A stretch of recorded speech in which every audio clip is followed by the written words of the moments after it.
Hi hello welcome to NIN media. నేను మీ journalist విప్లవశ్రీ. సొంత వైద్యం పనికి రాదు అని చెప్పేసి చిన్న ఉన్నప్పుడు నేను బాగా వినేదాన్ని. మరి కొంతమంది విషయంలో వాళ్ళు నిజంగా దాన్ని నమ్ముతారో ఏమో తెలియదు, కానీ కొంతమంది సోకాల్డ్ సనాతన ధర్మ పారాయణులు ఉంటారు. వాళ్ళకి వాళ్ళ ధర్మము ఏం చెప్తుందో, ఒకవేళ ఆ ధర్మం చెప్పకపోయినా ఆ ధర్మం పేరు మీద రాజకీయాలు చేస్తున్నటువంటి రాజకీయ నాయకులు చెప్పేటివే ధర్మం చెప్తుంది అనుకొని వాళ్ళు ఫాలో అవ్వాలని చూస్తారు చూడండి గుడ్డిగా. వాళ్ళకి ఈ సామెత అనేది బాగా సూట్ అవుతుందని అనిపించింది.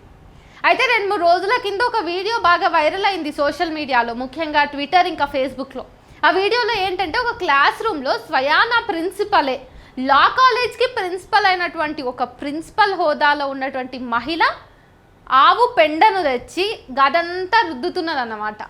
రుద్దుకుంటూ ఏం చెప్తుంది, ఇట్లా మన క్లాస్ రూమ్ గదంతా ఆవు పెండ రుద్దితే క్లాస్ రూమ్లో వేడి ఉండదు, ఏసీలు కూడా అవసరం రావు అని చెప్పేసి ఆవు పెండ మొత్తం మంచిగా సాఫ్గా అలికి గోమూత్రంని ఇట్లా చిన్కరించిందనమాట.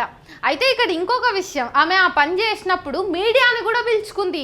ఆమె ఏదో ఆదర్శవంతమైనటువంటి పాఠాన్ని సమాజానికి నేర్పిస్తున్నట్టు మీడియాను కూడా పిలుచుకుని, అంటే ఆమె ఉద్దేశం ఏంటంటే కేంద్రంలో కూర్చున్నటువంటి ఎవరైతే బీజేపీ ప్రభుత్వానికి సంబంధించిన నేతలు ఉన్నారో వాళ్ళని ప్రసన్నం చేసుకోవడానికి, చూసారా నేను నా పాఠశాలలో, నా కళాశాలలో, లేకపోతే నేను పనిచేసే పని ప్రదేశంలో కూడా ఈ సనాతన ధర్మానికి సంబంధించినటువంటి అంశాలని నేను ఫాలో అవుతున్నా అని చెప్పడానికి ఆమె క్లాస్ రూమ్ మొత్తం పెండాలుకుతున్నప్పుడు మీడియాని కూడా పిలుచుకుంది. అయితే ఈ వీడియో కాస్త సోషల్ మీడియాలకు కూడా ఎంటర్ అయ్యి వైరల్ అయ్యి ఆమె మీద చాలా తీవ్రంగా వ్యతిరేకత వచ్చింది. ఆమెను చాలామంది ఎగతాళిగా చూసిర్రు. అసలు నువ్వు అంత చదివి ఏం చేస్తున్నావు, ఇంత మూఢనమ్మకాలకి నువ్వు తలంచుతున్నావు అని చెప్పేసి చాలామంది తిట్టిండ్రు.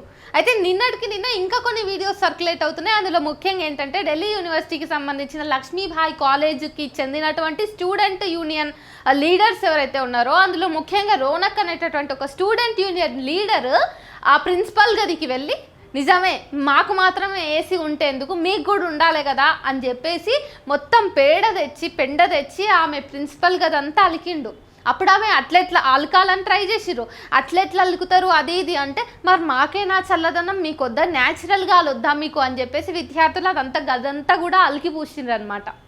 సో చూస్తున్నారు కదా మన దేశంలో మతతత్వ రాజకీయాలు ఎట్లా ఉన్నాయి, అవి ఎంత దూరం వచ్చినా ఈరోజు క్లాస్ రూమ్లోకి ఎంటర్ అయినాయి. క్లాస్ రూమ్లకి కూడా మతతత్వ రాజకీయాలు ఎంటర్ అయ్యి చదువులు చెప్పాల్సినటువంటి ఉపాధ్యాయులు, ఆచార్యులే ఈరోజు మూఢనమ్మకాల్లోకి పిల్లల్ని తీసుకుపోతున్నారు.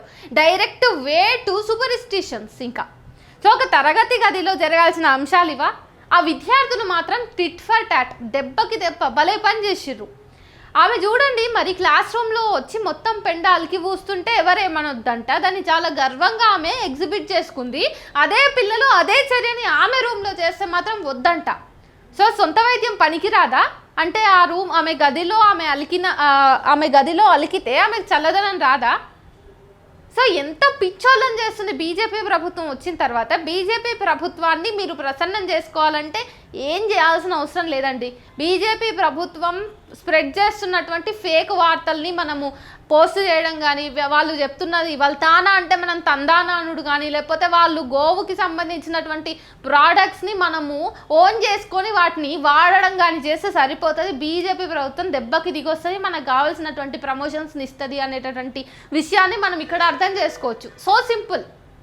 సో బీజేపీ ప్రభుత్వానికి సంబంధించి ఈరోజు కేంద్రంలో అది రాజకీయ అధికారంలో ఉంది కాబట్టి మన దేశం మొత్తం ఎట్టుపోవాలి అన్నది ఆలోచిస్తే ఖచ్చితంగా సమయస్ఫూర్తితోటి విద్యార్థులు ఇక్కడ చాకచక్యంగా ఆలోచించి దెబ్బకు దెబ్బ కొట్టగలిగినారు. మరి మనం ఎట్లా ఉంటున్నాం అన్నది ఇక్కడ మనం చూసుకోవాలి.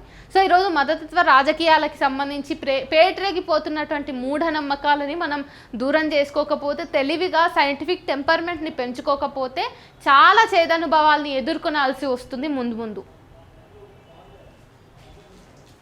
ఆగు.